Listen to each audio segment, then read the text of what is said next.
Inilah tempat ajaib yang pernah digunakan Nabi Muhammad untuk membaiat rombongan jin yang masuk Islam. Tempat ini sangat menakjubkan, bahkan kisahnya diabadikan dalam kitab suci Al-Quran. Tempat ini namanya adalah Masjid Al-Jin.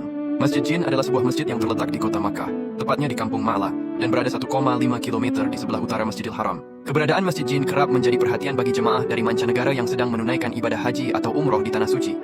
Selain daya tarik keindahan arsitekturnya, masjid ini menyimpan sejarah yang besar dalam Islam. Asal-usul penamaan Masjid Jin didasari oleh suatu peristiwa di zaman Rasulullah yang berkaitan dengan bangsa jin dan dakwah Islam. Peristiwa itu adalah berimannya serombongan jin di Masjid Jin setelah mendengar dan menghayati lantunan ayat-ayat suci Al-Quran yang dibacakan oleh Rasulullah. Pada saat itu, para jin berbaiat untuk beriman kepada Allah Subhanahu wa Ta'ala, mengikuti ajaran Islam, dan menyebarkan agama Allah di kalangan mereka. Hal ini menjadikan Masjid Jin juga dikenal dengan nama Masjid Al-Bai'ah, yaitu masjid tempat serombongan jin melakukan baiat atau janji setia. Peristiwa ini bahkan tertulis dalam Al-Quran Surat Al-Ahqaf ayat 29-30 yang artinya, "Dan ingatlah ketika kami hadapkan serombongan jin kepadamu yang mendengarkan Al-Quran, maka tatkala mereka menghadiri pembacaannya, lalu mereka berkata, diamlah kamu untuk mendengarkannya. Ketika pembacaan telah selesai mereka kembali kepada kaumnya untuk memberi peringatan.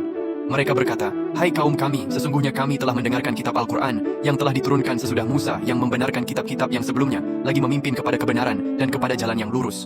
Quran Surat Al-Ahqaf ayat 29-30. Dalam suatu riwayat yang dimuat oleh Imam Bukhari dan Tirmidzi, dari Ibnu Abbas disebutkan bahwa peristiwa pertemuan antara Rasulullah dan serombongan jin tersebut terjadi ketika beliau bersama para sahabat sedang dalam perjalanan menuju pasar Ukadz. Ketika sampai di daerah Tihamah, Rasulullah dan rombongannya melaksanakan sholat fajar. Rupanya, sholat tersebut mengakibatkan terhalangnya berita-berita langit yang biasa dicuri oleh para setan atau jin yang kafir. Bahkan, setan-setan yang sedang mencoba mencuri berita itu mendapat lemparan bintang-bintang sehingga terpaksa pulang ke tempat kaumnya. Setibanya di tempat kaumnya, setan-setan tersebut ditanya oleh kaumnya, apa yang menyebabkan kalian terhalang mendapat berita langit? Mereka menjawab, kami terhalang mendapatkan berita langit, bahkan kami dikejar oleh bintang-bintang. Kaum setan lantas menjawab, tidak mungkin ada halangan antara kita dengan berita langit, pasti ini ada sebabnya. Kemudian pimpinan mereka memerintahkan, menyebarlah kalian ke barat dan ke timur, carilah penghalang tersebut. Setelah itu setan-setan tersebut menyebar ke seluruh pelosok jagat untuk mencari penyebab terhalangnya berita langit tersebut. Mereka lantas sampai ke daerah tempat Rasulullah sholat, yang saat itu tengah melakukan sholat subuh dan membaca surat Ar-Rahman. Para jin tersebut mendengar dan memperhatikan dengan seksama bacaan Rasulullah. Lalu mereka berkata, demi Allah, pasti inilah yang menyebabkan kita terhalang dari berita langit. Mereka sangat mengagumi ayat-ayat Al-Quran yang didengarnya kemudian mengimaninya. Selanjutnya mereka pulang kepada kaumnya dan menyampaikan kejadian yang mereka alami.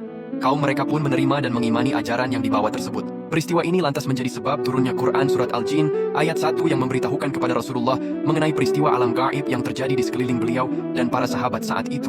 Tempat di mana Rasulullah bertemu dengan rombongan jin tersebut kemudian diabadikan dengan didirikan masjid yang digunakan untuk sholat berjamaah 5 waktu seperti pada umumnya. Meskipun diberi nama Masjid Jin, bukan berarti di dalam masjid tersebut hanya ada jin, melainkan nama masjid ini hanya lambang sejarah dari peristiwa berimannya serombongan jin. Masya Allah, Allahumma sholli ala Sayyidina Muhammad.